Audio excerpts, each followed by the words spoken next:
कि ये गजब बात है, अच्छी चीज़ छिप जा रही है, बुरी चीज़ सामने आ जा रही है, बुरी चीज़ छिप जा रही है, अच्छी चीज़ आ रही है। ये चश्मे का खेल है। मेरे समझ में आया कि और कुछ बात नहीं है, तमाम लोग तमाम तरह की बात करते हैं, तो मैंने देखा कि केवल चश्मे का। हम लोग कुशीनगर जनपद के मोरवन में मौजूद हैं और मैं एक आज खास मेहमान से आपको बैठे हुए हैं। एक कबीर के प्रतिमूर्ति कहे जाने वाले नथनी कुशवाहा जी हैं। इनको जो है अनेकों पुस्तकें भी जो है छप चुकी हैं। रचनाएं ऐसी ऐसी कविता कहते हैं, इनकी जो है अनेकों पुस्तकें छप चुकी है। आइए इनसे खास बातचीत करते हैं और इनके जो है रचनाओं के बारे में भी जानेंगे और आपको जो है इनकी कविता को सुनाने का हम प्रयास करेंगे। सबसे पहले तो आपका स्वागत है हमारे चैनल में।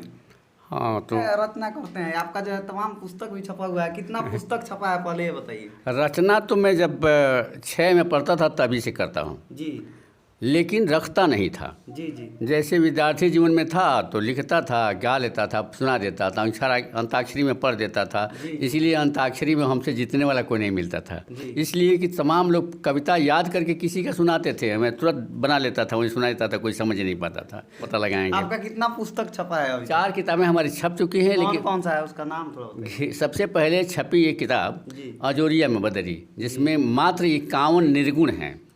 केवल निर्गुण है 51। जी। और दूसरी किताब छपी घरले बदरी, इसमें तमाम बिंडनाओं पर बौछार है, क्या क्या है, सब कई तरह की रचनाएं हैं, जिसमें से एक अभी मैं सुनाने जा रहा हूँ। जी जी।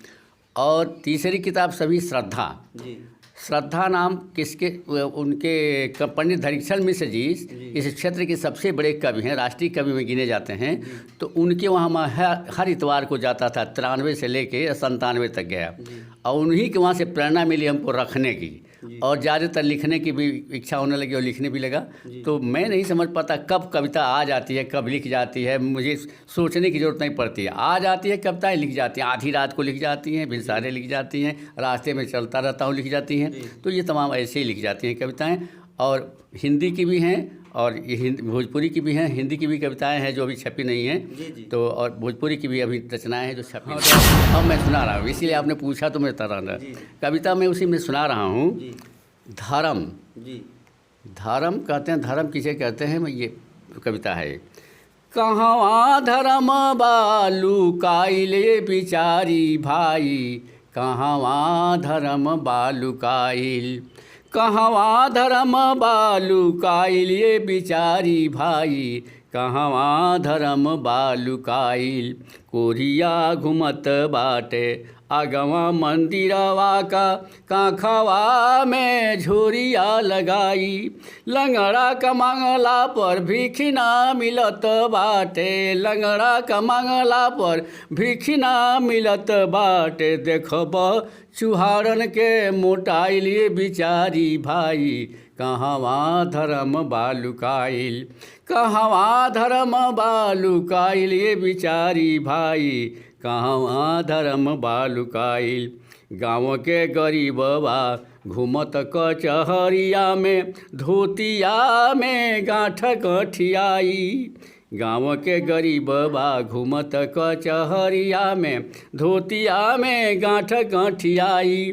सगरी कमाई कचहरिये में देई देता, सगरी कमाई कचहरिये में देई देता, रही जाता अपने भूखाइल ये बिचारी भाई, कहवा धर्म बालू काइल, कहवा धर्म बालू काइल ये बिचारी भाई, कहवा धर्म बालू काइल। शेरवा जंगलवा के पतई चबात बाटे, बोकवा ओढ़त बा रजाई, शेरवा जंगलवा के पतई चबात बाटे, बोकवा ओढ़त बा रजाई। बनरा बजरिया में बकता बनल बाटे, बनरा बजरिया में बकता बनल बाटे, साधु बा समाज में दबाइल ये बिचारी भाई, कहवा धर्म बालू काइल, कहवा धर्म बालू काइल ये बिचारी भाई, कहवा धर्म बालू काइल। रामपति रसिया का सतुआ दूलम बाटे, चोरवा का मिलता मलाई, रामपति रसिया का सतुआ दुलम बाटे, चोरवा का मिलता मलाई। घर में पुरनिया के बात ना चलत बाटे, घर में पुरनिया के बात ना चलत बाटे। ऐसन जुग बाटे आइले बिचारी भाई, कहवा धर्म बालुकाइल, कहवा धर्म बालुकाइल ये बिचारी भाई कहाँ। ऐसा लगा रहे हैं वैसा ही देखने में लग रहा है जी। ठीक ना। तो उस पर अच्छी चीज़ छिप जा रही है, बुरी चीज़ सामने आ जा रही है, बुरी चीज़ छिप जा रही है, अच्छी चीज़ आ रही है। ये चश्मे का खेल है। मेरे समझ में आया कि और कुछ बात नहीं है, तमाम लोग तमाम तरह की बात करते हैं, तो मैंने देखा ये केवल चश्मे का खेल है। तो एक लिखा, चश्मा के शीशा बदल दहो बाटे यही में भलाई। चश्मा के शीशा बदल दहो बाटे यही में भलाई, यही में भलाई बाटे, यही में भलाई, यही में भलाई बाटे, यही में भलाई। चश्मा के शीशा बदल दहो बाटे यही में भलाई।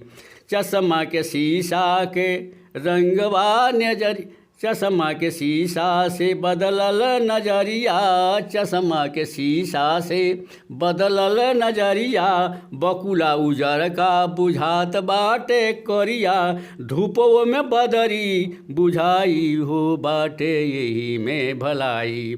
चश्मा के शीशा बदल दो बाटे यही में भलाई, में भलाई बाटे में भलाई, यही में भलाई बाटे यही में भलाई। चश्मा के शीशा बदल दहो बाटे यही में भलाई। चश्मा के शीशा के रंगवा निराला, चश्मा के शीशा के रंगवा निराला। अगवा के गढ़ा बराबर बुझाला, चश्मा के शीशा के रंगवा निराला। अगवा के गढ़ा बराबर बुझाला, सोचको पर पानी फेराई हो बाटे यही में भलाई। चश्मा के शीशा बदल दहो बाटे यही में भलाई। शीशा के रंग तंग कैले बजादा, शीशा के रंग तंग कैले बजादा। संशय नसाई जहिया लाग जाई सादा, शीशा के रंग कैले बजादा। संशय नसाई जहिया लाग जाई सादा। रसिया धोखा नजरिया न खाई हो बाटे यही में भलाई। चश्मा के शीशा बदल दहो बाटे यही में भलाई। बहुत बहुत धन्यवाद आपका। अगर आप लोग इस वीडियो को देख रहे हैं तो ज़्यादा से ज़्यादा शेयर कीजिए और कमेंट करके अपना राय दीजिए और ज़्यादा प्यार दुलार अपना दीजिए। फिर हम अगले वीडियो में आपको जो है और सारे जो है कविताओं का सुनाने का प्रयास करेंगे। जय हिंद, जय भारत।